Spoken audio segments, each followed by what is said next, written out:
বাংলা বিভাগের অনার্স প্রথম বর্ষের ওরিয়েন্টেশন ক্লাস শুরু হওয়ার কথা ছিল ঠিক ৯টা থেকে। অথচ স্যাররা এখনও আসেননি। ছাত্রছাত্রীরাও ধীরে সুস্থে একজন করে আসছে। একজন আরেকজনকে দেখে আনন্দে হট্টগোল লাগিয়ে দিচ্ছে। আগে থেকেই একে অপরকে চেনা তাদের। কারণটা হল অনলাইনে তারা সবাই একই গ্রুপের সদস্য ছিল। তাই এখন শুধু হাসি মুখে কেমন আছিস বলা বাকি। তোমার নাম কি, বাসা কই এসব আর জিজ্ঞেস করার প্রসঙ্গ এখন আসে না। সময় করে সকলে তাদের আসন গ্রহণ করল। ছেলে ৫০ আর মেয়ে ৫০ জন। অবশ্য আরও আছে। রিলিজ স্লিপের কাজ শেষ হলেই মোট সংখ্যার চার্ট হাতে আসবে। এতদিন পর ক্লাসটা যেন হৈহুল্লোড়ে বিঁধে গেছে। ঠিক ১০টার সময় ৩ জন স্যার আর ২ জন ম্যাম আসলেন ক্লাসে। হাসি মুখে এক করে তাদের পরিচয় বলে দিলেন। একজন স্যার জানালেন তিনি ট্রেনিংয়ে যাবেন। তার বদলে গেস্ট স্যার ক্লাস করাবেন আজ থেকে। সে সময় তার ফোনে একটা কল আসায় তাকে রুম ছেড়ে চলে যেতে হল। তার পরপরই সানগ্লাস পরে স্টুডেন্টের মাঝ থেকে এক তরুণী স্যারের জায়গায় গিয়ে দাঁড়িয়ে বলল, শোনো সকলে, আমি হলাম তোমাদের গেস্ট টিচার। আমার কথা মনোযোগ দিয়ে শুনবে। আচ্ছা, ওসব পরে বলছি। আগে শোনো, আমার বাসার মরিচের গুঁড়া শেষ, হলুদ ও শেষ। ওগুলো কিনতে হবে বুঝলে। বাজারের যে অবস্থা, নতুন বাজেট করল কিনা। সবাই হাসতে হাসতে শেষ। যে স্যার মাত্র চলে গেলেন উনি এমন করে কথা বলেন সব সময়। তাকেই কপি করছে মেয়েটা। অফলাইনে ক্লাস হবার আগে তাদের কিছুদিন অনলাইনে ক্লাস হয়েছিল। তাই স্যার ম্যামদের সাথে আগের থেকেই সবার পরিচয় আছে। মেয়েটা কোমরে হাত দিয়ে বলল, আবার শোনো। আচ্ছা, ওসব পরে হবে। আগে শোনো আমার সংসার আর বাচ্চা কাচ্চার কথা। এবার কেউ হাসল না। সবার চোখ দরজার দিকে। হাসির কথা, তাও কেউ হাসল না বলে আশ্চর্য হয়ে মেয়েটা কোমরে হাত রাখা অবস্থায় সেদিকে তাকাল। একটা ছেলেকে দেখে কোমর থেকে হাত নিচে ঝুলে গেছে মেয়েটার। ঢোক গিলে এক দৌড়ে সে তার আগের জায়গায় ফিরে গেছে। ছাই রঙের পাঞ্জাবি পরা ছেলেটা এগিয়ে এসে স্যার যেখানে দাঁড়ায় সেখানে দাঁড়াল। সবাইকে সালাম দিয়ে ইশারা করল বাহিরে দাঁড়িয়ে থাকা দুটো তরুণকে। তারা ধরাধরি করে এক বালতি গোলাপ নিয়ে হাজির হয়েছে। আরেকবার বেরিয়ে আরেক বালতি গোলাপ নিয়ে আসল। ছেলেটি হেসে দিয়ে বলল, এই ফুলগুলো আপনাদের জন্য। আজকে প্রথম ক্লাস তো তাই। একটা মেয়ে আরেকটা মেয়ের কানে ফিস করে বলল, দেখলি কি হ্যান্ডসাম ছেলেটা, তাই না রে? এটা স্যার হতেই পারে না। আমি বিশ্বাস করি না। তোকে বিশ্বাস করতে কে বলেছে? এটা আমি মানি, নিশ্চয় আমাদের গেস্ট স্যার হবেন। স্টুডেন্টের মতন তো লাগে না। আহা, আমি তো এখনই ফিদা। দাঁড়া, কয়েকটা ছবি তুলি। করচ করচ করে ২-৪খানা ছবি তুলে নিল মেয়েটা। আর যে তরুণী এতক্ষণ মজা করছিল সে মুখের মাস্ক টেনে চোরের মতন বসে রইল। মনে মনে দোয়া করছিল যেন এটা স্যার না হয়। স্যার হলে কাঁচা চিবিয়ে খাবে তাকে। আরেক স্যারকে নিয়ে বেয়াদ্দি করা অন্য স্যার তো ভালো চোখে দেখবেন না নিশ্চয়। ছেলেটা ওই ছেলেগুলোকে বলছে সবার হাতে হাতে গোলাপ দিয়ে আসতে। একটা মেয়ে দুষ্টুমি করে বলল, স্যার আপনি নিজের হাতে ফুল দিয়ে দিন না আমাদের। মেয়েটির কথা শুনে ছেলেটি হাসল। তার সাথের দুজনও হেসে ফেলল। হাসি থামিয়ে ছেলেটি এবার টেবিলে হাত রেখে বলল, আমি স্যার নই। আপনাদের মতনই স্টুডেন্ট। তবে আমি ফাইনাল ইয়ারের। তার মানে আপনাদের সিনিয়র ভাইয়া। আমার এখানে আসার অন্য কারণ হল আমি আপনাদের একটা সাবজেক্ট পড়াবো আজ থেকে, যতদিন না এনামুল স্যার তার ট্রেনিং শেষ করে ফিরে আসেন। আমাকে ভাইয়া বলতে পারেন অথবা স্যার, যেটা খুশি। এরকম গল্প ফ্রিতেই পড়তে প্লেস্টোর থেকে গল্প বাজার অ্যাপ ইনস্টল করুন, না হলে এখানে ক্লিক করুন। যে গল্প শুধু ওই অ্যাপে পাবেন, আর কোথাও পাবেন না। যারা এখান থেকে গল্প পড়েন তারা সবাই গল্প বাজার অ্যাপ ইনস্টল করুন। সেই দুষ্টু মেয়েটা বলল, ভাইয়া বলার চেয়ে স্যার বলা ১০০০ গুণ ভালো। অন্তত কলিজায় লাগবে না। ছেলেটা ঠোঁট গুটিয়ে হাসি আটকাল কোনো রকমে। তার সাথের গুলো হাসতে হাসতে শেষ হয়ে যাচ্ছে। হালকা করে কাশি দিয়ে ছেলেটা একটা গোলাপ হাতে নিয়ে ঘুরিয়ে টেবিলে রেখে বলল, তো আমার পরিচয়টা দিয়ে দিই। তারপর আপনাদের সবার পরিচয়টা নিয়ে নেব। প্রথম দিন আবার কিসের পড়া। আমি হলাম অর্ণব হাসান। বাংলা বিভাগের ফাইনাল ইয়ারের ছাত্র। আমাদের পরীক্ষা তো আর 1 মাস পরেই। শুধু এই মাসটা আমি আপনাদের পড়াতে পারব। আমার বাসা গ্রামের বাড়ি কুমিল্লা। আমি এখানে মেশে থাকি। পড়াশোনা ইন্টার থেকে ঢাকাতেই। এবার আপনারা একটা করে গোলাপ নিন আর পরিচয়টা দিয়ে দিন। আমাকে আমার নিজের ক্লাসেও যেতে হবে আজ। তার আগে এই 2 ভাইয়ার সাথেও পরিচয় হয়ে নিবেন। তারা অবশ্য আমার ক্লাসমেট না। একজন 2nd ইয়ার, আরেকজন 3rd ইয়ার। সম্পর্কে বড় ভাইয়া আমরা 3 জন। বাকি 2 জন দাঁত কেলিয়ে সামনে এসে দাঁড়াল। অর্ণব যে ফুলটা টেবিলে রেখেছিল সেটা ছোঁ মেরে নিয়ে নিল সেই দুষ্টু মেয়েটা। আমি হলাম তপন কুমার। 2nd ইয়ারে পড়ছি। আর আমি হলাম মৃদুল রহিম। আমি আর অর্ণব সেম ইয়ার। সে সব সময় আমাকে জুনিয়র প্রমাণ করতে চায়। তাকে ক্লাস শেষে ধরা দিব। এখন আপনারা পরিচয় পর্ব শুরু করুন। অর্ণব হাসতে হাসতে গোলাপের বালতিটা তুলে ধরল। প্রথম বেঞ্চ শেষ করে দ্বিতীয় বেঞ্চে এসে কিছুক্ষণ আগে স্যারকে কপি করা মেয়েটাকে দেখে হাতের বালতিটা নিচে রেখে হাত ভাঁজ করে দাঁড়াল। মেয়েটা সোজা হয়ে দাঁড়িয়ে মাস্ক টেনে মুখটা আরও ঢাকার চেষ্টা করছে। মাস্ক খুলে বলুন। কানে কম শুনি তো। কিছু বুঝি না। মেয়েটা বিড়বিড় করে কিসব বলে মাস্ক সরাল। চুলগুলোকে কানের কাছে গুজে দিয়ে আস্তে করে বলল, আমার নাম যুথিকা মৃন্ময়ী। আদর করে সবাই যুথি ডাকে। ইন্টারে পড়েছি চট্টগ্রামে। আমরা আদর করে যুথি ডাকব না, মৃন্ময়ী ডাকব আপনাকে। স্যারকে নকল করা বেয়াদবি ছাড়া আর কিছুই না। এনামুল স্যার যদি দেখতেন মনে কষ্ট পেতেন। জানেন আপনি, স্যারকে সম্মান দেয় না আমাদের আর কতটুকু দেবে হায়রে। যুথি মাথা নিচু করে দাঁড়িয়ে আছে। অর্ণব ওর পাশের মেয়েটার সামনে গোলাপ রেখে বলল, আপনাকে গোলাপ দিচ্ছি না। এটা আপনার শাস্তি। আমি মনে হয় কাঁদি। অর্ণব অন্য বেঞ্চে যেতে যেতে বলল, হ্যাঁ আপনি কাঁদেন না। আমিও আপনার কান্না দেখতে যাচ্ছি না। আপনার গোলাপ আমি একজন পথশিশুকে দিব। যুথি রাগে আর বসলই না। তাকিয়ে রইল অর্ণবের দিকে। অর্ণবও আর তাকায়নি। যুথি বসে গিয়ে দাঁতে দাঁত চেপে বলল, যেন আমি তার বাপরে নিয়ে অ্যাক্টিং করছিলাম। তো আপনারা এবার রুটিনটা লিখে নিন। সবাই খাতা কলম বের করুন। প্রথম ক্লাস এনামুল স্যারের বদলে আমি নেব, এর পরের ক্লাস রোজিনা ম্যাম আর নেক্সট ক্লাস সজিব স্যারের। এমন করে বাকি দিনগুলো হবে। যুথি খাতায় লিখে রাখল, প্রথম ক্লাস কোনোদিন হবে না। আজ 3টা বছর হয়ে গেছে তোমার ছেলে বাড়ি ফেরে না। এরকম রাগ করে থাকলে চলে, একবার বলো না আসতে। তুমি বললে ঠিক আসবে। বাপ কেন ছেলের কাছে নিচু হবে? তোমার ছেলে পারে না নিজ থেকে আসতে, বাড়ি সে নিজের ইচ্ছায় ছেড়েছে। আমি তাকে ছাড়তে বলিনি, ছাড়তে বাধ্য করেছিলে। আমি কিছু জানি না। এবার ঈদে তুমি ওকে আসতে বলবে। সাবিনা তুমি ভেবে বলছ তো?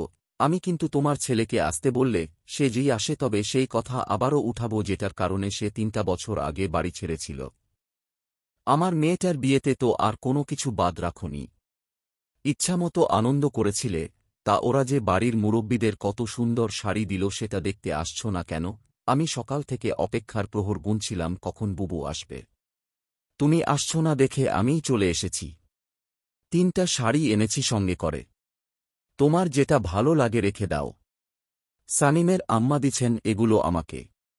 আমি রিমির দাদিকে একটা দিচ্ছি। বাকিগুলো নিয়ে তোমার কাছে চলে এলাম। অর্ণবের আম্মা ভাত বসাচ্ছিলেন। তার বোন রুবাইতার কথা এতক্ষণ শুনছিলেন তিনি। ভাত বসানোর কাজ সেরে হাত মুছতে মুছতে সোফায় বসলেন উনার সামনে। শাড়িগুলোতে হাত বুলিয়ে আশ্চর্য হয়ে গালে হাত রেখে বললেন, ওমা, এসব তো দেখি আজকালকার যুগের মেয়েদের শাড়ি। পরলে তো শরীরেই থাকবে না। বুবু কি যে কো, সানিমের আম্মার পছন্দে কেনা। তুমি তো জানোই তিনি সব মডার্ন পছন্দ করেন। আচ্ছা আমি এই লালটা রাখি আমার কুসুমের জন্য। তোমার কুসুম মানে? ওহো, মনে পড়েছে। ওই কুসুম, এখনও মনে রেখেছ তার কথা? আমি তো ভুলে গিয়েছিলাম প্রায়। ভুলব কিরে, মেয়েটা কি ভোলার মতন? তোর দুলাভাই সেই মেয়ের কথা আবার লাটে উঠাবে দেখিস। পরিষ্কার নদীর পানি। ছোট ছোট ঢেউ বেয়ে চলেছে সেকেন্ডের সঙ্গে পালা দিয়ে। কিনারায় বসে হাত দিলে নিচ থেকে শ্যাওলা ছোঁয়া যায় সহজেই। নদীর দুপাশ খালি। বিশাল জায়গা জুড়ে খোলা মাঠ। সেই মাঠে গরু আছে, ছাগল আছে। তারা তাদের নিত্যদিনের কাজ করতে ব্যস্ত। ঘাস খাওয়া আর প্রকৃতিকে উপভোগ করা। তাদের আর কাজ কি? মাঝে মাঝে নদীতে নেমে মালিকের সাহায্যে গোসল করা। খোলা মাঠটার মধ্যেখানে একটা বটগাছ আছে। বয়স অনেক বেশি। এই ধরুন 140 বছর। দোলনা লাগানো একেবারেই কঠিন কাজ। ঢালগুলো অনেক উপরে। তাই কেউ চাইলেও এত সুন্দর একটা জায়গায় দোলনার ব্যবস্থা করতে পারে না। বাতাস অনেক আজ ভোর থেকে। আকাশে মেঘ জমেছে। হয়তো এখনই হালকা ঝড় শেষে বৃষ্টির পালা শুরু হবে। বট গাছটায় দোলনা লাগানোর চেষ্টা সবাই করেছে ঠিক, কিন্তু তাদের দলের একজন আছে যে কিনা হাজারবার ব্যর্থ হবার পরেও দোলনা লাগাতে প্রতিদিন আসে। একদিন ঠিক সে দোলনা লাগাতে পারবে। আজও সে এসেছে তার সেই আত্মবিশ্বাস নিয়ে। হাতে মোটা দড়ি। গাছটার দিকে অনেকক্ষণ তাকিয়েছিল বলে ঘাড় ব্যথা হয়ে গেছে। দড়ি ফেলে ঘাড় ডলতে ডলতে গাছটার চারিদিকে একবার ঘুরে আসল মেয়েটা। তারপর দড়িটা নিচ থেকে তুলে গাছে উঠতে চেষ্টা করল। কিন্তু তার কপাল। সে তো গাছে উঠতে জানে না। উঁচুতে গেলে তার শরীর খারাপ হয়। মাথা ঘোরে। দড়িটার শেষ প্রান্তে একটা পাথর গিট্টু দিয়ে লাগিয়ে ছুঁড়ে মারল ঢালের দিকে। ঢালটা এত উঁচু যে দড়িটা সেখান পর্যন্ত পৌঁছালই না। 10-15 মিনিট ধরে চেষ্টা করেও না পেরে সে দড়ি নিয়ে আবার চলল বাড়ির দিকে। কুসুম বোন, দাঁড়াও আমার জন্য। হ্যাঁ, কলি এসেছিস? পারলে না তো? আমি জানতাম তুমি পারবে না। স্কুলের ছুটি হয়েছে তোর আজ এত তাড়াতাড়ি? আজ বৃহস্পতিবার তো। ভুলে গেলে? কুসুম মাথা চুলকে দড়িটা কলির হাতে দিয়ে চলতে চলতে বলল, আমার ছোট মাথায় ও তো সব থাকে নাকি? আজ বিস্কুট দেয়নি? না দেয়নি।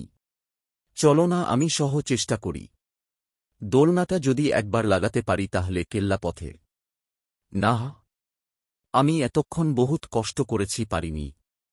কাল আবার চেষ্টা করব। তোকে তাই তো বলি গাছে ওঠা শেখ। তুই যেদিন গাছে ওঠা শিখবি সেদিন দোলনাটা লাগাতে পারবো আমি। দুজনে পথ চলতে চলতে মেইন রোডে এসে থেমে উল্টো পথে দূরের দিকে যতদূর চোখ গেল তত পর্যন্ত তাকিয়ে থাকল কুসুম। কলি ও তাকালো বোনের দেখা দেখি। তারপর কুসুমের হাত টানতে টানতে বলল, দেখবে এই ঈদেই আসবে।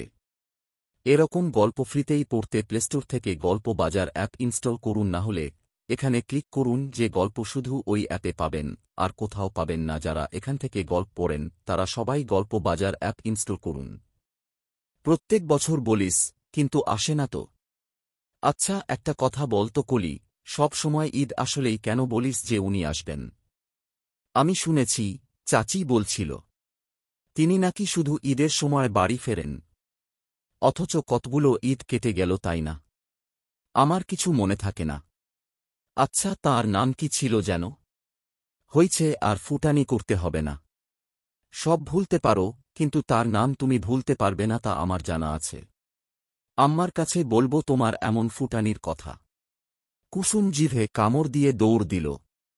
কলি পিছু পিছু যেতে যেতে বলল, আল্লাহ যেন আমার বোনের মুখে এমন হাসি চিরকাল রাখেন। ক্লাস শেষ হবার পর জুথি যখন বান্ধবীদের সাথে চলে যাচ্ছিল, সে সময়ে একটা ইন্টার পড়ুয়া ছেলে ছুটে এসে জুথির সামনে দাঁড়াল পথ আটকে। ছেলেটা একটা গোলাপ এগিয়ে ধরতেই তার বাকি ক্লাসমেটরা হাততালি দেওয়া শুরু করে দিল। ছেলেটা ওদের ধমকিয়ে বলল, আরে আমি প্রপোজ করতে আসিনি। অর্ণব ভাইয়া বলছে আপুটাকে দিতে। এবার বাকিরা আরও জোরে হাততালি দেওয়া শুরু করে দিল। ছেলেটা আবার ধমকিয়ে ওদের থামিয়ে বলল, ফুলটা নাকি আপুকে দেয়নি, রাগ করে এখন দিতে বলেছে, আর আপনাকে বলতে বলছে ভাইয়া আপনাকে ক্ষমা করে দিছেন। জুথি ফুলটা ওই ছেলের হাতে আবার ধরিয়ে দিয়ে বলল, তোমার ভাইয়াকে বলিও আমি তার কাছে ক্ষমা চাইনি। তাহলে কিসের মাফ করলেন উনি? কাঁটাসহ গোলাপ উনার মুখে পুরে দিও যাও। কথাটা বলে জুথি চলে গেল বাসার দিকে। একটা মেয়ে এসে ফুলটা ছেলেটার হাত থেকে নিয়ে বলল, ধন্যবাদ ভাইয়া, এই নিয়ে আজকে আমি ফুল 3টা পেলাম। ছেলেটা মেয়েটার পিছন পিছন ছুটে গিয়ে ফুল কেড়ে নিয়ে বলল, গোলাপের দাম জানেন? স্যারের কাছে নালিশ করব একদম। কি আজব ডিপার্টমেন্ট! কেউ গোলাপ একটার জায়গায় 3টা নিচ্ছে, কেউ নিচ্ছেই না। কেউ দিচ্ছে না, আবার দিচ্ছে, তাও আমাকে বাহন বানিয়ে। উহ, আমি পাগল হয়ে যাব নির্ঘাত। অর্ণব ক্লাসে এসে বসেছে। এবার তাদের ক্লাস। বইয়ের পাতা উল্টে একটা কবিতা পড়ছে, বিড়বিড় করে। মৃদুল বাউল গীতি শুরু করেছে। স্যার এখনও আসেননি। হঠাৎ আদিল ছুটে এসে গোলাপটা অর্ণবের সামনে রেখে বলল, ভাইয়া, ওই আপু তো গোলাপ নিল না। অর্ণব বইটা বন্ধ করে মৃদুলের হাসি শুনে ওর মুখের দিকে তাকাল। মৃদুল ফুলটা নিয়ে হাত দিয়ে মুছতে মুছতে বলল, এই অর্ণবের হাতের ফুল নিতে মেয়েরা অপেক্ষা করে, আর ওই মেয়েটা কিনা ইগনোর করল, ভাবা যায়। অর্ণব ফুলটা নিয়ে বলল, আগে ইগনোর আমি করেছি, পরে সে ইগনোর করল। নেক্সট বার ইগনোর করার সময় আমার আসবে। ফুলটা আমার কাছেই থাকুক। মরা হলেও এই ফুল আমি ওই মৃন্ময়ীর ব্যাগে পৌঁছাব। মৃদুল হাসতে হাসতে বলল, কি যেন বলছিল, আদর করে জুথি ডাকতে। হাহাহার। অর্ণব ফুলটাকে বইয়ের পাতায় রেখে বইটা বন্ধ করে বলল, আমি আদর করে তাহাকে বরং ক্ষতি ডাকব। আজ প্রায় 1 বছর পর অর্ণবের বাবা মা কুসুমদের বাড়ি যাচ্ছেন। অর্ণবের সাথে তাদের কোনো কথা হয়নি। হলে পরেরটা পরে দেখা যাবে। এখন যাচ্ছে কুসুমকে একবার সাথে করে তাদের বাড়ি নিয়ে আসতে। এরপর অর্ণবকে জোর করে হলেও বাড়ি এনে ছাড়বেন। অর্ণব আজ পর্যন্ত কুসুমের মুখ দেখেনি। দেখলে সে কিছুতেই না করতে পারবে না, যেমন রূপ তেমন সে রূপের মায়া। এইসব ভেবে রেখে নিশ্চিত হয়ে তারা কুসুমদের বাড়িতে আসছেন। আজ আসার সময় তাকে সঙ্গে নিয়ে আসবেন। বাড়িতে যাবার আগে কুসুমের বাবাকে বলেই তারা রওনা হয়েছেন। অর্ণবদের বাড়ি থেকে কুসুমদের বাড়ি তেমন একটা দূরে না। ঘণ্টা দুয়েক লাগে, কিংবা তারও কম। কুসুম বাড়িতে আসার পরই দেখল মা আর কলি হঠাৎ ব্যস্ত হয়ে পড়েছেন। কারণটা সে একেবারে ভাবতেও পারেনি। মা ওর মুখ টিপে ধরে পাউডার লাগিয়ে দিতে দিতে বললেন, সারাদিন ইতরের মন ঘুরে বেড়াস। তোর মতন যুবতী মেয়েদের ঘরের কাজের বাহিরে যদি কোনো কাজ থাকে তো সেটা হল সাজনগোজন। সেটা তো তোকে দিয়ে জীবনে করাইতে পারি না। তা তো শুনতে শুনতে কান পেকে গেছে। তো এই ভরদুপুরে আমাকে ধরে সাজাইতাছ কেন? কলি ফিক করে হেসে চোখ মেরে বলল, তোমার জামাই আসবে তাই। কুসুম আশ্চর্য হয়ে নিজেই উঠে চলে গেল ঘর থেকে। মা পিছু পিছু এসে বললেন, আরে যাস না। সে আসবে না। তোর চাচি আম্মা আর চাচা আসবেন। কুসুম থেমে গেল। ভীষণ মন খারাপ হল তার। হাতে কয়েকটা ইটের ভাঙ্গা টুকরো নিয়ে চলল নদীর দিকে। সেখানে মাটিতে বসে একটা একটা করে ইটের কণা ছুঁড়ে মারতে মারতে বলল, আমার সাথে তাঁর কিসের শত্রুতা? কেন আমায় তিনি একবার সচক্ষে দেখতে চান না? তাঁর নামের সাথে আমার নাম জুড়েছে এত বছর হল। আমি কি দেখতে এতটাই বিশ্রী? ওহো আচ্ছা, আমি মূর্খ বলে। সে কি জানে না আমি ছোট থেকে ভারতে ছিলাম নানার বাড়ি। সেখানে এমন জায়গায় ছিলাম যেখানে পড়াশোনার বালাইও ছিল না। বাবা মা বাধ্য হয়ে আমাকে সেখানে পাঠিয়েছিলেন, সে কারণটাও কি তিনি জানেন না? জীবনে পড়াশোনাই সব। তাহলে মানা করে দিলেই তো পারেন। আজ কেন তাঁর বাবা মা আসছেন আমাদের বাড়িতে? কেন আসেন আর আমাকে দামি উপহার দেন? এরপর বলে যান একদিন তিনি ঠিক আসবেন। আর কবে আসবেন? আমি এতটাই তুচ্ছ। যদি কখনো আমার সাথে তার দেখা হয় আমি তাকে বলে দিব, পছন্দ না করলে যেন বিয়ের পিঁড়িতে না বসে। এরকম গল্প ফ্রিতেই পড়তে প্লেস্টোর থেকে গল্প বাজার অ্যাপ ইনস্টল করুন, না হলে এখানে ক্লিক করুন। যে গল্প শুধু ওই অ্যাপে পাবেন, আর কোথাও পাবেন না। যারা এখান থেকে গল্প পড়েন তারা সবাই গল্প বাজার অ্যাপ ইনস্টল করুন। কুসুম, কি ভাবিস এত? আয় আমার সঙ্গে।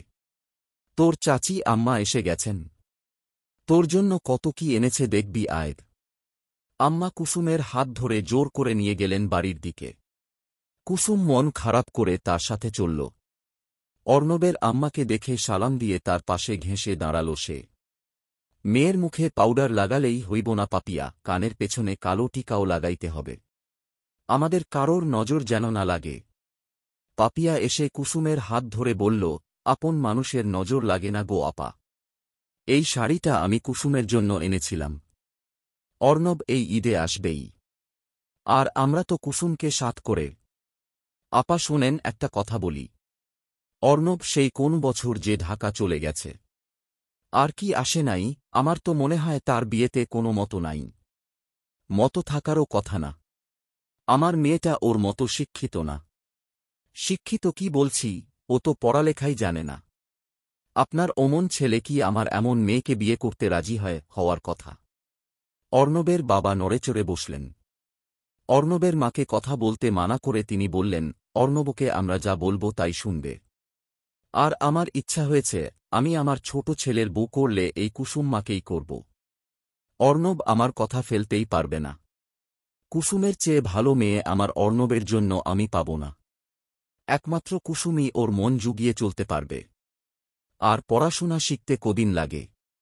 অর্ণব অল্প কদিনেই লেখাপড়া সব শিখিয়ে পড়িয়ে নিতে পারবে। এটা নিয়ে ভাববার কিছু নেই। কুসুমের মনটা আবারও খারাপ হয়ে গেল। যতদূর বোঝা গেল উনার মনে হয় বিয়েতে মতো নেই। জোর করে বিয়ে দেওয়ার কথা হচ্ছে বলেই কি উনি বাড়ি ফিরছেন না? তো আপা, আমি আজ আসার আরেকটা কারণ আছে। এই ঈদে আমি অর্ণবকে বাড়িতে এনেই ছাড়ব। তো চাচ্ছি কুসুমকে সঙ্গে করে নিয়ে যেতে। অর্ণব একবার এসেই চোখের দেখা দেখুক। আপনি আমার কথা মাথায় নিয়ে রাখেন, অর্ণব সেদিনই বিয়েতে রাজি হয়ে যাবে। কুসুমের মা বাবা দুজনেই সন্তুষ্ট হলেন উনাদের কথা শুনে। কিন্তু কুসুমের মন সায় দিল না কিছুতেই। পরের জন্মে বয়স যখন 16ই সঠিক, আমরা তখন প্রেমে পড়ব। মনে থাকবে? বুকের মধ্যে মস্ত বড় ছাদ থাকবে। শীতল পাটি বিছিয়ে দেব। সন্ধে হলে বসব দুজন। একটা দুটো খসবে তারা। হঠাৎ তোমার চোখের পাতায় তারার চোখের জল গড়াবে। কান্ত কবির গান গাইবে। তখন আমি চুপটি করে দুচোখ ভরে থাকব চেয়ে। মনে থাকবে? আরণ্যক বসু। হ্যাঁ রে অর্ণব, 16 বছর শুনে মনে পড়ল। তোর হবুয়ের কি খবর? তার তো এখন 16 হল মনে হয়। 3 বছর আগে 13 বলছিলি না? অর্ণবের মেজাজ খারাপ হয়ে গেল। ধপ করে বিছানায় বসে বলল, ওই মেয়েটার জন্য বাবা আমাকে ফোন দেয় না 3 বছর ধরে। তুই ও তো দেস না। আমি কেন দিব? আমি দেওয়া মানে ওই মেয়েটার সাথে বিয়েতে হ্যাঁ বলে দেওয়া, যেটা আমি কখনোই করব না। ঠিক। পড়ালেখা না জানা একটা মেয়ের সাথে তোর বাবা কি হিসেব করে বিয়ে ঠিক করলেন আমার মাথায় ধরে না। এটা অন্যায়। তোর মা কি এ ব্যাপারে তোর বাবাকে বোঝাননি? মা কি বোঝাবে? মা নিজেই রাজি। জানি না ওই পরিবার বাবার কোন কালে কোন উপকার করেছিল যেটার ঋণ হিসেবে এখন আমার সাথে ওই মেয়েটার বিয়ে দিতে চাচ্ছে। পড়ালেখা ম্যাটার করে না আমার কাছে। ম্যাটার করে বয়স। মেয়েটা আমার চেয়ে অনেক ছোট। হয়তো এখন 1-6 হয়েছে, কিন্তু তারপরেও সে যথেষ্ট ছোট। বাল্যবিবাহ ছাড়া আর কিছু না। এত ছোট একটা মেয়েকে আমি বিয়ে করতে পারব না। হায় রে, মানুষ বিয়ের জন্য ছোট কচি মেয়ে খোঁজে আর তুই প্রাপ্তবয়স্ক খুঁজিস। আমি কিছু খুঁজি না। মোট কথা, এখন বিয়ে করতে চাই না। ক্লাসের বাইরে পার্ট টাইম একটা জব করি। নিজের খরচ নিজে চালাই। এখনও সেভাবে ভালো একটা চাকরি পাইনি। কি করে আমি ওই মেয়েটার দায়িত্ব নেব? ভাব, 3 বছর আগে আমার কোনো চাকরিই ছিল না। মেয়েটা আরও পুচকে ছিল। বাবার চিন্তাধারা সব আহেলি যুগের। মৃদুল বইয়ের পাতায় মুখ গুজে বলল, আমায় দিয়ে দে। আমার অনেক শখ পুচকে একটা মেয়ে বিয়ে করব। না থাক, তোর ওই পুচকে হবুবু পড়াশোনা জানে না। আমি নিজের পড়াশোনা শেষ করতে আতপাগল হয়ে গেছি। বিয়ের পর বুকে পড়াতে পারব না। অর্ণব ফোনের দিকে তাকিয়ে বসেছিল। বিকাল 5টা বাজে তখন। ফোন হাত থেকে রাখতেই দেখল বাবার নাম্বার থেকে কল। আজ 3টা বছর পর বাবা কল করেছে। প্রথম কয়েক সেকেন্ড অর্ণব তার চোখকে বিশ্বাস করতে পারছিল না। হাত কেঁপে উঠেছিল। পরে খুশি হয়ে রিসিভ করে সালাম দিল বাবাকে। কেমন আছো অর্ণব? আলহামদুলিল্লাহ। আপনি কেমন আছেন বাবা? ভালো থাকার কারণ রেখে গিয়েছ। ভাইয়া টাকা পাঠায় না? তোমার ভাইয়া তো আর আমার সুখের মূল না। আমার সুখের মূল 2 ভাগ হয়েছে, যার বেশিরভাগ আজ 3টা বছর ধরে নিরুদ্দেশ। অর্ণব এদিক ওদিক তাকিয়ে দম ফেলল। বাবা আবার বললেন, ঈদে আসছ? আসতে পারি যদি। যদি? ওই আগের বিষয়ে যেন না ওঠে। আমি এসবে নাই আগেও বলেছি এখনও বলছি। বাবা লাইন কেটে দিছেন। অর্ণব দীর্ঘনিশ্বাস ফেলে চুপ করে থাকল। এরপর নেট অন করে ফেসবুকে ঢুকতেই মেজাজ যা খারাপ ছিল তার দ্বিগুণ আকারে খারাপ হয়ে গেল। সকালের সেই জুথি মেয়েটা কি করে ওর আইডি পেল কে জানে। কোনো পোস্ট বাকি রাখে নাই, সবগুলোতে হাহা রিয়েক্ট দিয়ে যমুনা নদী বানিয়ে দিয়েছে। অর্ণব রাগে ক্ষোভে নিজেও গেল হাহা দেরে বলে। ওমা আইডি লক করে রেখেছে তাই আর পারল না। সোজা মেসেজ দিয়ে বলল, আপনার সমস্যা কি? জুথি অ্যাক্টিভ ছিল। মুচকি হেসে মেসেজটা সিন করে কিছুক্ষণ বসে থাকল, তারপর রিপ্লাই করল, আপনি কে? ঠিক চিনলাম না তো। আমি অর্ণব হাসান, আপনাদের সিনিয়র। চিনতে পারেননি বুঝি? ওহোহো, আমাদের গেস্ট টিচার। গোলাপ দেননি, তারপর আবার দিতে চাইছিলেন সেই ভাইয়া। চিনছি এবার। হাহা দেওয়ার সময় চোখ আকাশে তুলে হাহা দিচ্ছিলেন, না চিনে হাহা দিচ্ছেন। আসলে রিয়েলে আপনাকে যেমন লাগে আর ফেসবুকে কার মতন লাগে থাক বললাম না। আমি ভাবলাম আইডিটা আপনার হতেই পারে না। বিশ্বাস করুন। হাহা রিয়েক্ট সরান। এত তর্ক করার মন মানসিকতা আমার অন্তত এই মুহূর্তে নেই। সরাব না, বরং আরও দেব। কি করবেন? ফোন রেখে অর্ণব বসে বসে রাগে ফুঁসতেছে। ছোট থেকেই তার রাগ নাকের ডগায় থাকে। মাঝে মাঝে প্রকাশ করতে পারে আর মাঝে মাঝে একেবারেই পারে না। এখনও হয়েছে তাই। কি বলল সে? কুসুম তো কাল আসবে তাই না? আমাদের সাথে তো আসেনি। বাপের সাথে কাল আসবে। কি যে উত্তর দেব? তোমার ছেলে ওর কথা শুনতেই চায় না। কি করি একটু বুদ্ধি দাও আমায়। আচ্ছা আমি ফোন করে দেখব। অর্ণবের বাবা ওর এমন আচরণে ভীষণ রকমভাবে নিরাশ হলেন। ওর মায়ের কথায় ভরসা পেলেন না। অর্ণব কখনো কথা শোনার মতন ছেলে না তা জানা আছে। আজ এতগুলো বছর পর ফোন করার পরেও তার মন গলানো গেল না। তবে তার একটা কথা মাথায় রাখতে হবে, আমি তার বাবা মকবুল হাসান। সে তার সব জেদ এই আমার থেকেই পেয়েছে। জেদের দিক দিয়ে আমি প্রথম। তার জেদ আমার জেদের কাছে কিছু না। যদি তার কোনোদিন বিয়ে হয় তবে কুসুমের সাথেই হবে, না হলে কারোর সাথে হবে না। কপালে হাত রেখে সোফা থেকে উঠে রুমে যেতে যেতে তিনি বললেন, বউকে বলো তো 1 কাপ চা পাঠাতে। যত সেলোয়ার কামিজ আছে সব একটা ব্যাগে পুরে নিয়েছে কুসুম। কাল বাবার সঙ্গে অর্ণবদের বাড়িতে যাবে। এই প্রথম সে ওই বাড়িতে যাচ্ছে। বাবা বলেছেন স্কুলে ঈদের ছুটি দিলে কলিকেও রেখে আসবে যাতে কুসুমের ওখানে নিজেকে একা মনে না হয়। মনে ভয় করছে একটা বিষয় নিয়ে। উনি যখন আসবেন তখন কি হবে, কি করে তার সামনে দাঁড়াবে। লজ্জা আর ভয় দুটোই মনের ভেতরে ডানা মেলে ঘুরপাক খাচ্ছে। যদি মুখ দেখেই মেজাজ খারাপ হয় তার। টিনের বেড়ায় ঝুলানো ছোট আয়নাটার সামনে এসে দাঁড়াল কুসুম। নিজের মুখে হাত রেখে বলল, এই রূপে মুগ্ধ হলেও এই মানুষটিতে মুগ্ধ হবেন না জানি। আমি যে আপনার যোগ্য নই। ইস যদি যোগ্য হতাম আমার আর কোনো চিন্তা থাকত না। আপনার মুখে হাসি রাখবার সর্বোচ্চ চেষ্টা করতাম। কিন্তু সেটার ধারের কাছেও তো আমি নেই। আমাকে তো আপনি পছন্দই করেন না। ওসব কি বলিস কুসুম, তুই এগুলো ভেবে সারাদিন মুখ ভার করে রেখে এতদিন শুকিয়ে যাচ্ছিলি। তোকে কে বলেছে অর্ণব তোকে পছন্দ করে না? ঘরের ছেলে ঘরে একদিন ঠিক ফিরবে। আর সে তো তোকে এখনই দেখেইনি। পছন্দ করা না করা বিবেচনার কথা তো এখনও ওঠেনি। আমি যে পড়ালেখা জানি না তা তো উনি নিশ্চয় শুনেছেন, এই জন্যই তো তার পালিয়ে বেড়ানো। কুসুমের মা ওর হাত ধরে চৌকিতে বসিয়ে দুহাত দিয়ে মুখটা ধরে বললেন, আমার মেয়ের অনেক গুণ। সে পাগল না হয়ে যাবে কই, ঠিক ধরা দেবে। অপেক্ষা করতে সমস্যা কোথায় মারে? এত বড় বাড়ি, এত বড় বাড়ির ছোট ছেলে, আদরের ছেলে, শিক্ষিত সুপুরুষ, তাদের কত চাহিদা। হয়তো তার মনে সংশয় জাগবে, তারপরেও দেখিস তোকে ঠিক আপন করে নেবে। তুই মানা করে দেবার মতন মেয়েই নস। আমার কথা শোন। এত চিন্তা করলে চেহারা খারাপ হবে তোর। বিয়ের কথা চলাকালীন হাসিখুশি থাকতে হয়, তাহলে দেখবি রূপ বাহিয়া পড়তেছে। লেখাপড়া কি জিনিস, জরুরি হল রূপ, যেটা তোরে আল্লাহ দিছেন। পড়াশোনা শুনছি অর্ণবই শিখিয়ে পড়িয়ে নিতে পারবে। আর সে নিজেও তো পড়তাছে। তারে পড়তে দিবি না? তুই চাস সে না পড়ে এসে তোরে বিয়ে করুক?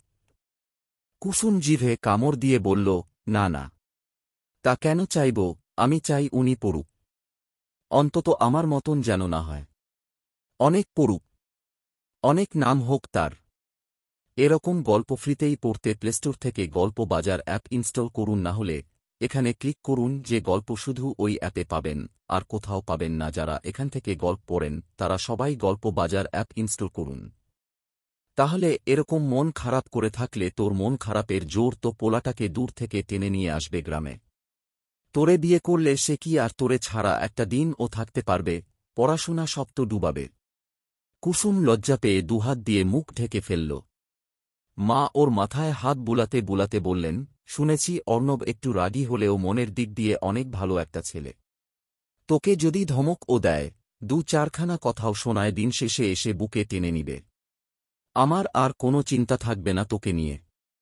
আমার এমন মেয়ে যেন অর্ণবের মতন একটা ছেলের ঘরে বউ হয়ে যায়। মনে শান্তি নিয়ে মরতে পারব। মা ওসব বলো না। তোমার আগে যেন আমি মরি। তোমার মৃত্যু আমি সইতে পারব না গো। যেন তার আগেই আমি মরে যাই। কত বই, ভাবছি লাইব্রেরি থেকে একটা উপন্যাস নেব পড়ার জন্য। তুই কোনটা নিবি জুথি? আমি কৃষ্ণকান্তের উইল নিলাম। আচ্ছা, তুই আজ প্রথম ক্লাসে আসিসনি কেন?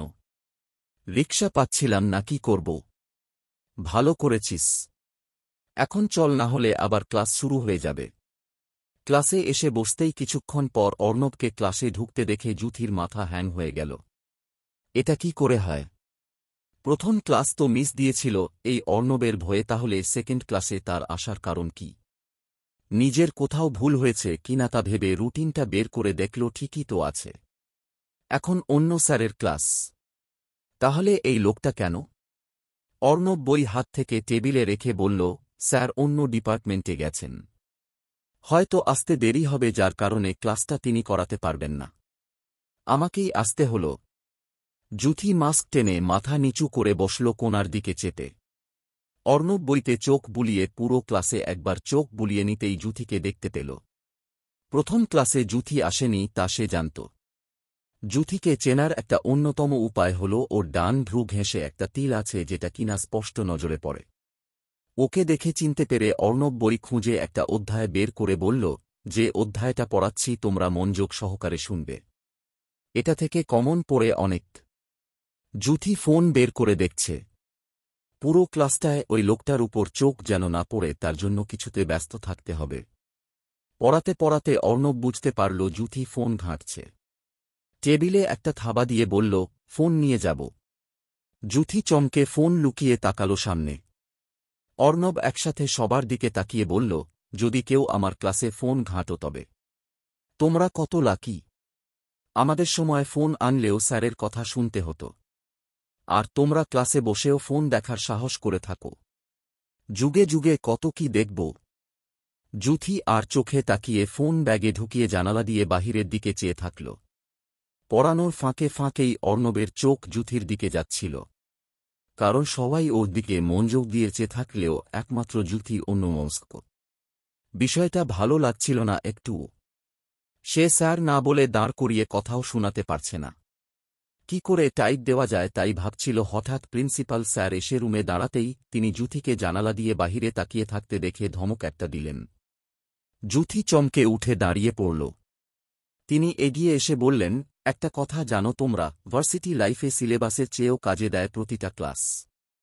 স্যারের বলা কথাগুলো স্টুডেন্টরা নোট করে পর্যন্ত রাখে, আর তোমরা এত মূল্যবান ক্লাসে অমনোযোগী থাকো।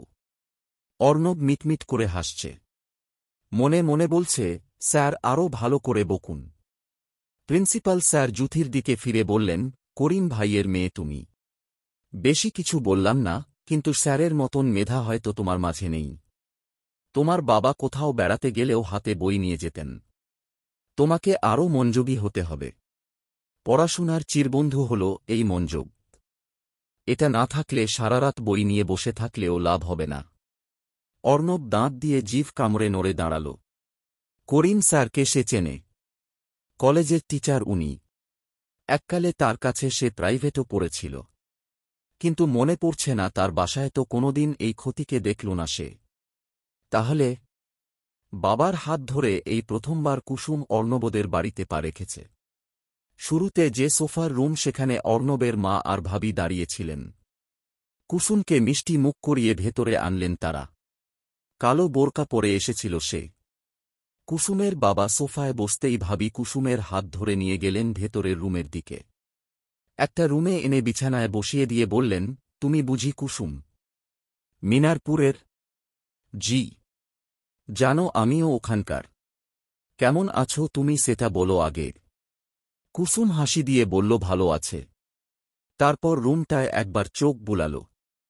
একটা কাঠের ওয়ার্ড্রব, একটা আয়না, একটা নরম তুলোর বিছানা, একটা টেবিল, চেয়ার, বেলকনি সবই দেখল।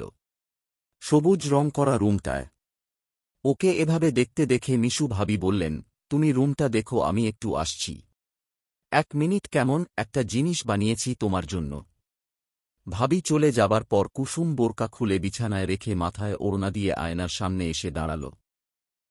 আগে এরকম বড় আয়না সে দেখেছে পাশের বাসার মিতুলদের। তাদের নিজেদের এমন আয়না ছিল না। নিজেকে ভালো করে দেখতে যেয়ে খুশিতে পা উঁচু করে ঘুরল। ঘুরতে ঘুরতে হাত লেগে ড্রেসিং টেবিলে উল্টো করে পড়ে থাকা একটা ছবি নিচে পড়ে গেল। হঠাৎ জিভ কামড়ে কুসুম নিচ থেকে তুলে নিল ছবিটা। ওড়না দিয়ে ছবিটা মুছতে যেতেই দেখল ওটা অর্ণবের ছবি।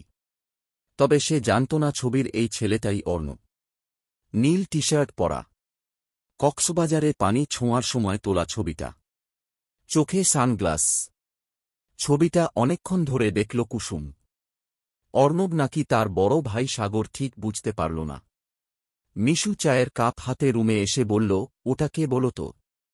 কুসুম আন্দাজে সবসময় ভুল করে তাই বলল, আপনি বলুন না উনি কে। এটা তোমার হবু বর। কুসুমের হাত কেঁপে উঠল। ছবিটা আগের জায়গায় রেখে দিয়ে বিছানায় এসে বসল সে। মিশু হেসে দিয়ে চায়ের কাপটা ওর সামনে রেখে বলল, রান্নাবান্না পারো তো, আমাকে হেল্প করতে পারবে তো?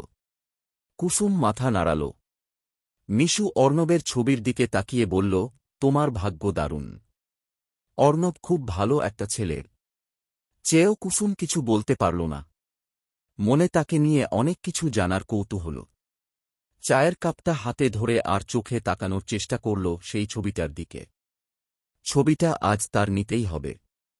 নিয়ে লুকিয়ে রাখবে। বারবার করে দেখা হবে। লজ্জা পাওয়া হবে। এতগুলো বছর পর তার মুখ দেখা হল, এই ছবিটা কিছুতেই হাত ছাড়া করা যাবে না তার। মিশু তার বাড়ির কথা বলা ধরছিল, সে সময়ে অর্ণবের মায়ের ডাক পড়ায় চলে গেল সেখান থেকে। কুসুম ছুটে এসে ছবিটা নিয়ে বোরকা দিয়ে লুকিয়ে রাখল। চা খেয়ে এবার বারান্দায় গিয়ে দাঁড়াল সে। ফাঁকা, শূন্য বারান্দা। নিচতলা বাসা ওদের। বারান্দার সামনে সুপারি বাগান। বাগিচার মতন দেখতে। ওখানে আর দেখার কিছু নেই বলে সে আবার রুমে চলে আসল। মিশু এসে বলে গেল, অর্ণবের মা বলেছেন ও আজ থেকে এই রুমেই থাকবে। অর্ণব আসলে মিশুর সঙ্গে গিয়ে থাকবে। সাগর তো বিদেশ থাকে। কুসুম অনেক বেশি খুশি হল। এত খুশি যে নাচতে ইচ্ছে করছে তার। অর্ণবের মা রান্নাঘরে পিঠা বানাচ্ছেন কুসুমের বাবার জন্য। তিনি সোফায় বসে অর্ণবের বাবার সঙ্গে গল্প করছিলেন। তিনি অবশ্য এতক্ষণ ছিলেন না। বাজারে গিয়েছিলেন সদাই আনতে। কুসুম বাড়ির মেইন দরজা দিয়ে বের হয়ে এদিক ওদিক তাকাল। সামনে দুটো টিনের বাড়ি। ওখান পর্যন্ত তাকে আর যেতে হল না। দুজন মধ্যবয়স্ক মহিলা এসে ওকে জেরা করল। জিজ্ঞেস করল, ও কি হয় এদের? কুসুম প্রথমে সালাম দিয়ে বলল তার চাচি আম্মা হন অর্ণবের মা। তার নাম কুসুম শুনে মহিলা দুজন মিলে বিড়বিড় করে একজন আরেকজনের সাথে কি যেন বলে কুসুমকে ভালো করে দেখতে লাগল। কুসুম আসি বলে ওখান থেকে চলে আসল বাসার ভেতর। সুবিধা ঠেকছিল না তেমন। প্রস্থানই মঙ্গল। পুনরায় সব রুম দেখতে দেখতে অর্ণবের মায়ের রুমের কাছে আসতেই দেখল ফোন জ্বলছে উনার। আওয়াজ কমিয়ে রাখা বলে কেউ জানল না ফোন আসছে। কুসুম কাছে এসে ফোন হাতে নিল। পড়তে জানে না বলে বুঝল না কে কল করেছে। তাও রিসিভ করতে পারে সে।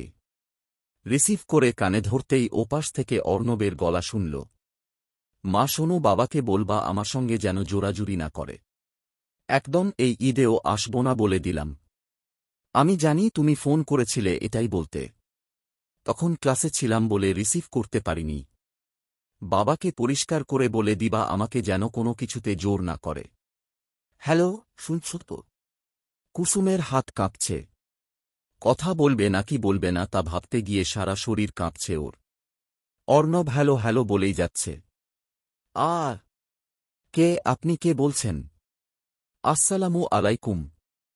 ওয়ালাইকুম আসসালাম। আপনি কে? আমার মা কোথায়? তার ফোন আপনার কাছে কেন? চাচি আম্মা পিঠা বানাচ্ছেন।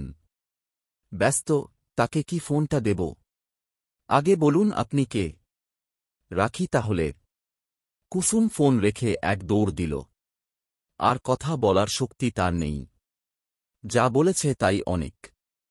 আর কখনো ওই রুমে সে যাবে না। গলা শুকিয়ে গেছে। হাঁপাতে হাঁপাতে অর্ণবের রুমে এসে বসে পড়ল চুপ করে। অর্ণব ভাবছে ফোন কে ধরেছে। তাদের বাসায় তো এমন ছোট গলার স্বরের কেউ সচরাচর আসে না। বাড়িতে মেহমান এলো নাকি? রাতে আরেকবার ফোন দেব মাকে। ভাইয়া শোনেন। অর্ণব থেমে গিয়ে পেছনে তাকাল। জুথি ছুটে এসে ওর সামনে এসে দাঁড়িয়েছে। হাঁপাতে হাঁপাতে বলল, আব্বুকে তো চেনেন আপনি তাই না? অর্ণব ইতস্তত হয়ে বলল, তো হহ। এরকম গল্প ফ্রিতেই পড়তে প্লেস্টোর থেকে গল্প বাজার অ্যাপ ইনস্টল করুন, না হলে এখানে ক্লিক করুন। যে গল্প শুধু ওই অ্যাপে পাবেন, আর কোথাও পাবেন না। যারা এখান থেকে গল্প পড়েন তারা সবাই গল্প বাজার অ্যাপ ইনস্টল করুন। তো আব্বু বলছে আজকে আপনি যেন আমাদের বাসায় আসেন। আপনার সাথে নাকি উনার জরুরি কথা আছে। অর্ণব কোমরে হাত রেখে বলল, আপনার বাবা জানেন কি করে আমি আপনার ডিপার্টমেন্টের? তা তো জানি না।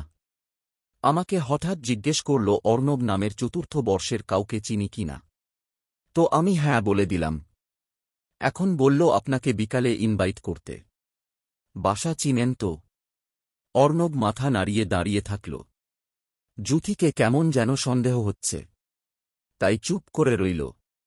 জুথি ও বুঝতে পারল অর্ণব ওকে সন্দেহের চোখে দেখছে। সে কিছু না বলে হাঁটা ধরতেই অর্ণব ওকে থামিয়ে বলল, আমার পোস্ট থেকে হাহা রিয়েক্ট উঠিয়েছেন। জুথি দাঁত কেলিয়ে বলল, না হহর। এটা বলেই এক দৌড় দিয়েছে। অর্ণব সিঁড়ির দিকে তাকিয়ে ওর চলে যাওয়া দেখল। মেয়েটা এত নাছোড়বান্দা প্রথম দিনেই বুঝতে পেরেছি। কথা হল পোস্টগুলো মনে হয় ডিলেট করা ছাড়া হাতে আর কোনো উপায় নেই। মেয়েটা এত জ্বালাতন কেন করছে বুঝি না। হঠাৎ নিচের তলার সিঁড়িতে ধপাস করে কারোর পড়ে যাবার আওয়াজ শোনা গেল। অর্ণব কয়েকটা সিঁড়ি নিচে নেমে দেখল জুথি পা ধরে বসে আছে। তা দেখে মুখে এক গাদা হাসি ফুটিয়ে অর্ণব ওর পাশ দিয়ে যেতে যেতে বলল, ধর্মের কল বাতাসে নড়ে। জুথির মেজাজ খারাপ হল। উঠে গিয়ে হাতের ব্যাগ ছুঁড়ে অর্ণবের মাথায় মেরে দিল। অর্ণব ব্যাগটা ধরে ফেলে ব্রু কুঁচকে বলল, এই ব্যাগ আর আমি ফেরত দিচ্ছি না। মুহূর্তের মধ্যেই ব্যাগ নিয়ে চলে গেল সে। জুথি রাগ নিয়ে দুপাশে তাকাল। সবাই ওদের কাণ্ড দেখছিল। যখন হুঁশ আসল তখনই ছুটল সে তার ব্যাগের জন্য। ভার্সিটির বাহিরে এসে কোথাও অর্ণবকে পেল না। মিলিকে সাথে করে সোজা স্যারের কাছে নালিশ জানাতে গেল। স্যার সবার আগে জিজ্ঞেস করলেন ঠিক কী কারণে অর্ণব এই কাজটা করল। মৃদুল তখন স্যারের পাশে কাগজ গুছাচ্ছিল। সে বলল পুরো ঘটনাটা। স্যার স্বাভাবিকভাবে উত্তর দিলেন, সিনিয়রদের সাথে বেয়াদবি করলে এমনটাই হবে। এ ব্যাপারে তিনি মাথা ঘামাতে চান না। সিনিয়র ভাইয়াদের সম্মান না করে ব্যাগ ছুঁড়ে মারা কেমন কথা। মন খারাপ করে রুম থেকে বেরিয়ে সিঁড়ি দিয়ে নিচে নামতে নামতেই সামনে সেদিনের সেই ইন্টারে পড়া ছেলেটাকে আড্ডা দিতে দেখে ওর সামনে গেল জুথি। জিজ্ঞেস করল অর্ণবে দেখেছে কিনা। ছেলেটা জুথিকে দেখেই চিনেছে। না চিনলে অর্ণবের ব্যাপারে কোনো তথ্যই সে কাউকে বলে না।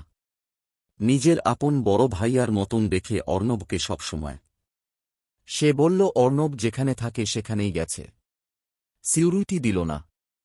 জুথি দেরি না করে সেদিকে ছুটল। যে বাসায় অর্ণব ভাড়া থাকে সেটা একদম কাছেই। সেটার সামনে এসে অনেকক্ষণ সে ভাবল যাবে নাকি যাবে না। বাসা 3 তলায়। বলল ওই ছেলেটা। একা যাওয়া তো একদম ঠিক হবে না, তাই মিলিকে আসতে বলেছিল। সে ছবি তুলতে তুলতে আসতেছে ধীরে সুস্থে। শেষে বিরক্তি নিয়ে ওর হাত ধরে টেনে হিঁচড়ে 3 তলায় উঠল দুজন মিলে। কলিং বেলে 2-3 বার চাপার পরেও কেউ আসছে না দেখে জুথি বারবার কলিং বেলে ক্লিক করছে। শেষে ওপাশ থেকে বিরক্ত স্বরে অর্ণব জবাব দিল, আসছি রে ভাই আসছি। দরজা খুলে দুটো মেয়েকে দেখে হাত দিয়ে গা ঢেকে বলল, এটা কোন ধরনের ব্যবহার? ছেলেদের বাসায় আপনারা দুজন এসেছেন কেন, তাও এ সময়? জুথি অর্ণবের পা থেকে মাথা পর্যন্ত চেয়ে চেয়ে দেখছে। মিলি হাসতে হাসতে মুখ লুকিয়ে কটা সিঁড়ি নেমেও গেছে। জুথি চোখ বড় করে বলল, আপনার গোসলের গুষ্টি।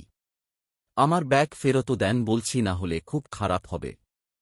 অর্ণব ভেতরের রুমে চলে গিয়ে পুরনো পাঞ্জাবিটা আবার পরে ব্যাগ নিয়ে ফেরত এসে বলল, এই আপনার ব্যাগ। তবে আমি দিচ্ছি না। আগে আমার সব পোস্টের থেকে হাহা রিয়েক্ট সরান তারপর। জুথি ফোন বের করে হাহা রিয়েক্ট একটা একটা করে উঠাল। সঙ্গে সঙ্গে অর্ণব ওর আইডিতে ব্লক দিয়ে তারপর ওর হাতে ব্যাগটা দিল। জুথি বিড়বিড় করে কিসব বলতে বলতে মিলির সঙ্গে চলে গেছে। অর্ণব দরজা লাগিয়ে নিজের দিকে এক নজর তাকিয়ে দেখল নিচে তোয়ালে পেঁচানো উপরে পাঞ্জাবি। কোন ধরনের স্টাইলে দুটো মেয়ের সামনে দাঁড়িয়েছিল তা ভেবে লজ্জা পেল। এর আগে তাদের বাসায় কোনো মেয়ে আসেনি। ইনফ্যাক্ট তাদের নিজের রান্নাও করে একজন পুরুষ লোক। তাই রুমে এরকমই থাকা হয়। তাছাড়া এখন সে গোসল করছিল। গোসলের টাইম। মিলি লজ্জায় লাল হয়ে গেছে। জুথি নিজের ব্যাগ থেকে ফোন বের করে দেখে পেছনে তাকালো দালানটার দিকে। অর্ণবের প্রতি রাগ অনেক বেড়ে গেছে। কি করে এই রাগ যাবে তাই ভেবে মাটি থেকে ইটের একটা কণা তুলে অর্ণবদের বাসার বারান্দার দিকে ছুঁড়ে মারল। প্রথমবার 3 তলায় যায়নি, কিন্তু দ্বিতীয়বার গেছে। সেখানে ছিল তপন। তার গায়ে গিয়ে পড়েছে। জুথি জিভে কামড়ে দিয়ে এক দৌড় দিল। তপন হাত ঘষতে ঘষতে বলল, কে রে? কার পাকা ধানে মই দিছিলাম। অর্ণব মাথা মুছতে মুছতে ওর পাশে এসে দাঁড়িয়ে বলল, এটা ওই ক্ষতির কাজ। আমার জানা আছে এমন দুষ্টামি ও ছাড়া আর কেউ করবে না। দেখ, অর্ণব ভাইয়ার ব্যাপারে যেই শোনে সেই আশ্চর্য হয়ে বলে, ভাইয়ার মতন মানুষ হয় না, তিনি খারাপ কি করে হন? ভালো বলতে বলতে মুখে ফেনা তোলে। মনে হয় সমাজসেবক। মিলির কথা শুনে বিরক্তি নিয়ে তাকালো জুথি। এরপর বলল, উনার সাথে ভালো শব্দটা যায় না। আব্বু কি ভেবে যে তাকে আজ বাসায় ইনভাইট করেছে তাই ভেবে পাই না আমি। দেখ, আবার তোকে প্রাইভেট পড়ানোর দায়িত্ব না দিয়ে বসে। জুথি হাসতে হাসতে বলল, বাংলায় আবার কিসের প্রাইভেট? বিকাল হতেই অর্ণবের মা আর ভাবি ব্যস্ত হয়ে গেছেন একটা কাজে। তবে কি কাজ সেটা কুসুম দেখল না, বুঝলও না। রুমে কিসব শাড়ি নিয়ে কথা বলছেন দুজনে। কুসুম আর সেদিকে গেল না। অর্ণবের ওয়ার্ড্রোবটা খুলল। এর আগে ধরে ধরে শুধু দেখেছে, খোলার সাহস পায়নি। এখন খুলেই পেলল। ওয়ার্ড্রোব ভর্তি অর্ণবের টি শার্ট পাঞ্জাবি।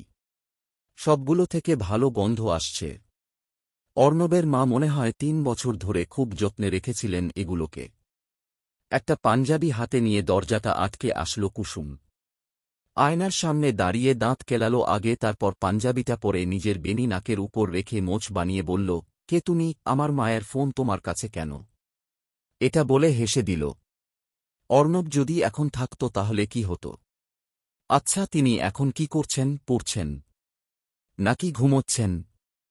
তাড়াহুড়ো করে পাঞ্জাবিটা খুলে আগের জায়গায় রেখে দিল কুসুম। কেউ দেখে ফেললে লজ্জার কুল থাকবে না। জনাব করিম সোফায় বসে বসে স্কুলের খাতা সাজাচ্ছিলেন। জুথি তার রুমেই ছিল। উপুর হয়ে শুয়ে শুয়ে ম্যাগাজিন পড়ছিল। বাসায় জুথি আর তার ছোট ভাই ফরহাদ, বাবা আর দাদা দাদি মিলে থাকে। মা সিঙ্গাপুর থাকেন। বছর 2 পর পর আসেন। সেখানে তিনি তার পরিবারের সঙ্গে থাকেন। মূলত তিনি সিঙ্গাপুরের নাগরিক। জুথির বাবার সঙ্গে তার পরিচয় হয়েছিল ভার্সিটিতে পড়াকালীন। জুথির বাবা পড়ালেখার জন্য সিঙ্গাপুরে গিয়েছিলেন। সেখানে তাদের প্রেম করে বিয়ে হয়। জুথির জন্ম সেখানেই হয়। কিন্তু জুথির দাদা দাদি চাইতেন জনাব করিম যেন বাংলাদেশেই থাকেন। একমাত্র ছেলে তাদের। জুথির মা মিসেস করিম আবার তার মা বাবাকে ছেড়ে আসতে পারবেন না, যার কারণে তাদের এভাবে আলাদা থাকতে হয়। তবে যখন কেউ একজন বিদেশে আসেন গুনে গুনে অনেক মাস থাকা হয়। জুথি আর ফরহাদের এখানে থাকার কারণ হল তাদের দাদা দাদি। ওরা নিজ থেকেই এখানে থাকার ডিসিশন নিয়েছে। এমন করেই চলে আসছে। ফরহাদ ক্লাস 2তে পড়ে এখন সে ঘুমাচ্ছে দাদা দাদির রুমে তাদের সঙ্গে। সে সময় কলিং বেল বেজে উঠল। জুথি শুনতে পেয়ে ওড়না নিয়ে ছুটল দরজা খুলতে। অর্ণব এসেছে। ওকে দেখে ভিঞ্চি মেরে জুথি চলে গেল। আরে হো অর্ণব যে, কতদিন পর দেখলাম। এসো বসো। অর্ণব সালাম দিয়ে ভেতরে আসল। জনাব করিম চশমা খুলে হেলান দিয়ে বসলেন। অর্ণব তার সামনে বরাবর বসে জিজ্ঞেস করল তিনি কেমন আছেন। বেশ ভালো। আমি তো সেদিন জুথির ভার্সিটিতে গিয়ে তোমায় এক নজর দেখেই চিনেছিলাম। তাই জুথিকে জিজ্ঞেস করেছি তোমায় চিনে কিনা। কত বছর পর দেখলাম। আগের মতনই আছো দেখছি। তা চোখে চশমা পড়েছে কেন? কম্পিউটারের দোকানে জব করি। ট্রেনিং সেন্টার আছে। তেমন সমস্যা নেই, তবে মাঝে মাঝে পড়তে হয়। তোমার বাবা মা কেমন আছেন? তারা তো কুমিল্লায়, তাই না? জি স্যার। এরকম গল্প ফ্রিতেই পড়তে প্লেস্টোর থেকে গল্প বাজার অ্যাপ ইনস্টল করুন, না হলে এখানে ক্লিক করুন। যে গল্প শুধু ওই অ্যাপে পাবেন, আর কোথাও পাবেন না। যারা এখান থেকে গল্প পড়েন তারা সবাই গল্প বাজার অ্যাপ ইনস্টল করুন। তো শোনো, তোমায় ডেকেছি একটা জরুরি কাজে। জানোই তো জুথি আমার একমাত্র মেয়ে। ওকে একা ছাড়ি না আমি। আর আমাদেরও দেশের বাড়ি কুমিল্লা। আমার ছোট ভাই কামরুলের বাসা ওখানে। তো তারা জুথিকে দেখে না প্রায় 5 বছর হয়েছে। এবার ঈদে ওকে তারা দেখবেই দেখবে। তারা আসতে পারছে না না দেশের বাড়িতে গৃহস্থের কাজ ফেলে। জুথি এতদিন চট্টগ্রামে ছিল। আমার ট্রান্সফার একবার ঢাকায়, তো আবার চট্টগ্রাম, আবার ঢাকায়। কি যে জ্বালা। ফরহাদ ছোট। বাসায় আমার বয়স্ক মা বাবা। জুথিকে সাথে নিয়ে কুমিল্লা যাওয়া আমার পক্ষে সম্ভব হচ্ছে না। আমার ভাইয়ের সবগুলো মেয়ে। কোনো ছেলে নেই যে জুথিকে এখান থেকে নিয়ে যাবে। আমি কাজ থেকে রেহাই পাচ্ছি না যে ওকে দিয়ে আসব। ঈদের সময় একটু ফ্রি থাকলেও বাবা মাকে একা রেখে যাওয়া সম্ভব না। তাদের এমন হাল যে ধরে খাইয়ে দিতে হয়। বুঝই তো। তুমি যদি আমার এই উপকারটা করতে। তোমায় বলেছি কারণ তুমি ঈদে নিশ্চয় কুমিল্লায় যাবে, সাথে করে জুথিকে নিয়ে যেতে পারবে না। তোমায় ভরসা করতে পারি। আমার কাছে পড়েছ কত বছর। পারবে না? জুথি মনে মনে অর্ণবকে বকতে বকতে চা বানাচ্ছিল। এসব কিছু সে শোনেনি। অর্ণব প্রথমে রাজি হল না, কারণ তার খেয়াল ছিল না কুমিল্লা যাবার। যাওয়া মানেই বিয়ের পিঁড়িতে বসা। পরে ভাবল মা হয়তো বাবাকে বুঝিয়ে রাজি করাতে পারবে, তাই হ্যাঁ বলে দিল। জুথি চা নাস্তা নিয়ে এসে আবার নিজের রুমে ঢুকেছে। ওনাদের মাঝে কি কথা হল সে জানল না। অর্ণব চলে গেছে। মেসে ফিরে এসে মায়ের ফোনে কল করল সে। সবার আগে জিজ্ঞেস করল তাদের বাড়িতে কি কেউ এসেছিল আজ। মা স্বীকার করলেন না কুসুমের কথা। বললেন সকালে ওই বাড়ির কজন এসেছিল ঘুরতে। অর্ণবও আর জেরা করেনি। শুধু বলেছে বাবাকে যেন মা ঠিকমতো করে বোঝায়। মা কুসুমকে দেখলেন টিভি দেখছে মনোযোগ দিয়ে।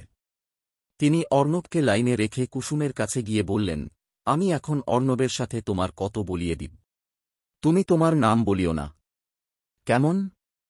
হ্যালো অর্ণব, জানিস আজ বিকালে মিশুর বাড়ির থেকে একজন মেহমান এসেছে। বাচ্চা একটা মেয়ে। গল্প শোনার জন্য বায়না করছে।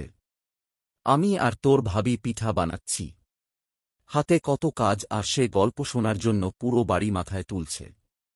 একটা গল্প শুনিয়ে দে না। তুই তো বাংলা পড়িস, কত উপন্যাস পড়িস, একটা শুনিয়ে দে। বাচ্চা মেয়ে, বয়স কত? ওগুলো ছোটদের শোনার মতন উপন্যাস না মোটেও। ওগুলো কেন শোনাব? তাহলে হাট্টি মাটিম টিম শোনা। যেটা খুশি সেটা শোনা, তাও কুসু মানে কাজলকে গল্প শোনা। মেয়েটা একটু থামুক, তার মনে শান্তি মিলুক। অর্ণব বলল সে মিনিট কিনে কল করবে। মা আচ্ছা বলে ফোন রাখল। কুসুমের ভয় করছে। অর্ণবের মা জোর করে ফোন ধরিয়ে দিয়ে বললেন, সব বললেও যেন নাম না বলে। 10 মিনিট পর অর্ণব আবার ফোন করেছে। কুসুম ফোন ধরে চুপ করে আছে। অর্ণব হালকা কেশে বলল, আপনার নাম কি? কাজল। ওহ, মিশু ভাবির কি হন? খালাতো বোন। ওহ, কিসে পড়েন আপনি? পড়ি না। কতদূর পড়েছেন? কুসুম এবার এদিও ওদিক তাকাল। চাচি কোথায় যেন চলে গেছেন। কি উত্তর দেবে সে? তাও বুদ্ধি করে বুকে সাহস নিয়ে বলল, গল্প শোনাবেন নাকি ফোন রেখে দেব? অর্ণব থতমত খেয়ে বলল, আপনার বয়স কত? সেটা অন্তত বলুন। সেরকম গল্প শোনাব তাহলে। 1-1-0 হলে মিনা রাজুর, 1-0-2-0 হলে অন্যগুলো। কুসুম ভেবে কি বলবে বুঝছে না, তাও বলল 10-এর উপরে। অর্ণব ভাবছে কোনটা বললে ভালো হবে। পরে বলল চোখের বালি শোনাবে। আপাতত মাথায় সেটাই ঘুরপাক খাচ্ছে। ফার্স্ট ইয়ারের স্টুডেন্টের পড়াচ্ছে সেটা। কুসুমের দাঁতে দাঁত লেগে যাচ্ছে। কেমন যেন অনুভব হচ্ছে তার। অর্ণবের একবারের জন্য ও মনে হয়নি এটা কুসুম হতে পারে। সে সংক্ষিপ্তে চোখের বালি গল্পটা বলে যাচ্ছে। মাঝপথে ওকে থামিয়ে কুসুম বলল, মা যাকে পছন্দ করেছে তাকে মহেন্দ্র বিয়ে করেনি কেন? অর্ণব স্বাভাবিকভাবে উত্তর দিল, ছেলের পছন্দ হল আসল পছন্দ। সারা জীবন সে ওই মেয়ের সাথে কাটাবে, তার মা কাটাবে না। তাই ডিসিশনটা ছেলের নেওয়া যথাযথ। কুসুম চুপ করে থাকল। বিনোদিনীর সঙ্গে মহেন্দ্রের প্রেম কথা শুনে সে আবারও অর্ণবকে থামিয়ে বলল, তাহলে যখন এই মেয়েকে তার পছন্দই হয়েছে তখন কেন সে আরেকটা মেয়েকে বিয়ে করল? এবার পরকিয়া হয়ে গেল না? অর্ণব বিরক্তি নিয়ে বলল, বাচ্চা মেয়ের মতন থাকবা। এত জেনে তোমার কি হবে? এত সম্পর্ক ভেদাভেদ তোমায় জানতে হবে না। চুপচাপ শুনো আর ঘুমিয়ে পড়ো। কি সুন্দর ইন্টারেস্টিং একটা উপন্যাস বলছিলাম, মাঝে মাঝে এত প্রশ্ন কেন করতেছ? তোমার জ্বলতেছে কেন? ঠিক করেছে বিনোদিনীকে বিয়ে না করে আশালতাকে বিয়ে করেছে। আবার ঠিক করেছে বিনোদিনীর সঙ্গে প্রেম করে। আমি মহেন্দ্রকে সাপোর্ট করছি। কুসুম রাগ করে বলল, আমার জ্বলছে কারণ আমি কুসুম। আপনি যদি আমায় পছন্দই না করেন তবে কখনো বিয়ে করবেন না জানি, কিন্তু পরে আমার প্রেমে পড়তে পারবেন না বলে দিলাম। এটা খুব খারাপ। ভালোবাসলে একজনকে বাসবেন, এমন কারোর প্রেমে পড়বেন না যার সাথে প্রেম সমাজ মেনে নিবে না। অর্ণব আশ্চর্য হয়ে বসে আছে। এতক্ষণ সে কুসুমের সাথে কথা বলছিল। এই সেই কুসুম? কি তার কথার তেজ! একবারও মনে হয় সে পড়ালেখা জানে না। কি তার যুক্তি! অর্ণব চুপ করে থাকল। কুসুম ও চুপ। অর্ণব এবার ঢোক গিলে গলা ভিজিয়ে বলল, আমি চাই না আপনাকে বিয়ে করতে। বাবা মা জোর করে বলে এখন আমি বাড়ি থেকে এত দূর। আপনি এসেছেন ভালো কথা। তাদের একটু বুঝান। আপনি বুঝালে তারা বুঝবে। কুসুম বিরক্ত হয়ে বলল, আমি জানি আপনি আমায় পছন্দ করেন না। এ কথা আমি আরও অনেকবার তাদের বলেছি, কিন্তু তারা আপনার মতো আর আমার মতকে প্রাধান্য দিচ্ছেন না। কিন্তু আপনার মনের কথা শুনে বুঝলাম এই বিয়েটা অমঙ্গল ছাড়া আর কিছুই বয়ে আনবে না। আমি আপ্রাণ চেষ্টা করব বিয়ের কথা চাপা দেওয়ার। আপনি ভালো থাকবেন। কুসুম ফোন রেখে দিল। অর্ণব ফোনের দিকে তাকিয়ে বসে আছে। ওপাশের মানুষটাকে হঠাৎ খুব দেখতে ইচ্ছে হল। কি সুন্দর বোঝে। যদি তার বয়স আরেকটু বেশি হতো আমি মানা করতাম না, কিন্তু